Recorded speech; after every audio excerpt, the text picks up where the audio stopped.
السلام علیکم ورحمۃ اللہ وبرکاتہ۔ آج آپ حضرات کو لے چلتے ہیں جناتوں کی دنیا میں۔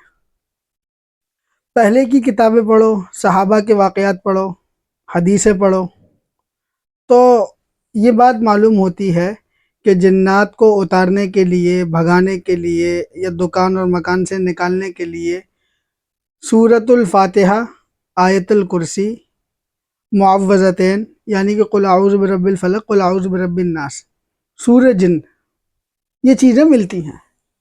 لیکن آج کل جنات اتنے ماڈرن ہو گئے ہیں، ان کو گلاب جل چاہیے ہوتا ہے، زعفران چاہیے ہوتا ہے، اور دانے چاہیے ہوتے ہیں، کالے دانے چاہیے ہوتے ہیں، سبز دانے چاہیے ہوتے ہیں، اور لونگ کا تیل چاہیے ہوتا ہے، بہت سی چیزیں چاہیے ہوتی ہیں۔ پہلی چیز یہ ہے، عمومی طور پر جنات ہر کسی پر آتے نہیں ہیں، اکثر تو ڈھونگ ہوتا ہے۔ یہ باتیں میں کہہ رہا ہوں، کچھ لوگوں کو بہت بری لگے گی، لیکن کوئی پرواہ نہیں ہے، آپ بات سنو، صحیح بات آپ تک پہنچنا چاہیے۔ تو اور جنات ایسا نہیں آتے نہیں ہیں، آ جاتے ہیں لیکن کم ہوتا ہے، اکثر ڈھونگ زیادہ ہوتا ہے۔ اور ماشاءاللہ اس سے دکانیں بھی چل رہی ہیں تعویذ گنڈوں کی، اور لوگوں کو سہولتیں بھی ہیں۔ تو آپ اتنا سمجھ لیجئے کہ اگر کسی کے اوپر جنات آ گیا ہے یا کہیں جنات ہیں، جنات ہر جگہ ہوتے ہیں، جناتوں کے لیے کوئی الگ دنیا نہیں بنائی گئی ہے کہ یہ وہاں رہیں گے۔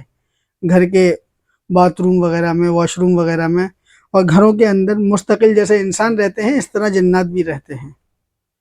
تو ایسا کچھ نہیں ہے کہ ان کی کالونی الگ ہوگی، ان کی دنیا الگ ہوگی، ان کے باہر بلاگ لگا ہوگا جنات کالونی، ایسا کچھ نہیں ہے۔ ہم لوگوں کے ساتھ ہی رہتے ہیں، ہم لوگوں کے درمیان میں رہتے ہیں، لیکن کچھ سرکش ہوتے ہیں، جنات اکثر سرکشی ہوتے ہیں۔ تو اس سے بچنے کے لیے سب سے بہترین عمل یہ ہے کہ آپ سورہ فاتحہ، آیت الکرسی اور سورہ جن کی شروع کی 5 یا 7 آیتیں پڑھ کر کے دم کر دیں، اس سے سب کنٹرول میں رہیں گے۔ جیسے آپ نے دیکھا ہوگا، جب پولیس کی گاڑی آتی ہے تو وہ ہارن بجاتی ہے، سارن بجاتی ہے، تو تمام چور و چکے، بدماش، لچے لفنگے سترک ہو جاتے ہیں اور کنٹرول میں رہتے ہیں۔ یہ جنگ نہیں چھیڑ رہا ہوں میں کہ آپ ان کو بھگا دیں، جناتوں کو ایسا کر دیں، ایسا کریں، ایسا کریں، نہیں۔ آپ کو اس بات کا معمول بنا لینا چاہیے۔ معمول کے اندر بات سن لیجئے، سورہ فاتحہ، آیت الکرسی اور سورہ جن کی 5 یا 7 آیتیں اور معوذتین، قل اعوذ برب الفلق، قل اعوذ برب الناس، آپ اس کا عمل کرتے رہیں۔ نہ تو آپ کو کوئی جنات نقصان پہنچائے گا انشاءاللہ، اور نہ ہی کوئی حاسد آپ سے حسد کرنے والا بچ پائے گا۔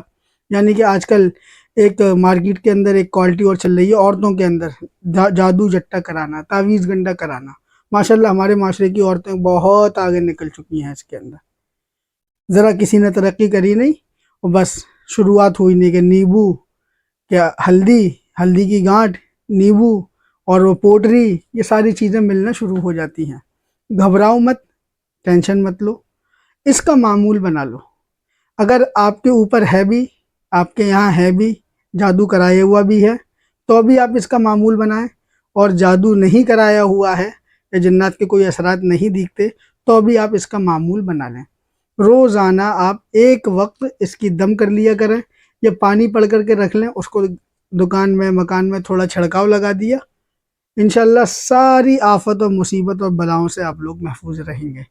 اب جنات کو جلانے کا عمل، یہ عمل، وہ عمل، اس کے جھنجھٹ میں مت پڑو۔ آپ آسانی کے ساتھ، سہولت کے ساتھ وہ کام کرو کہ سانپ بھی مر جائے اور لاٹھی بھی نہ ٹوٹے۔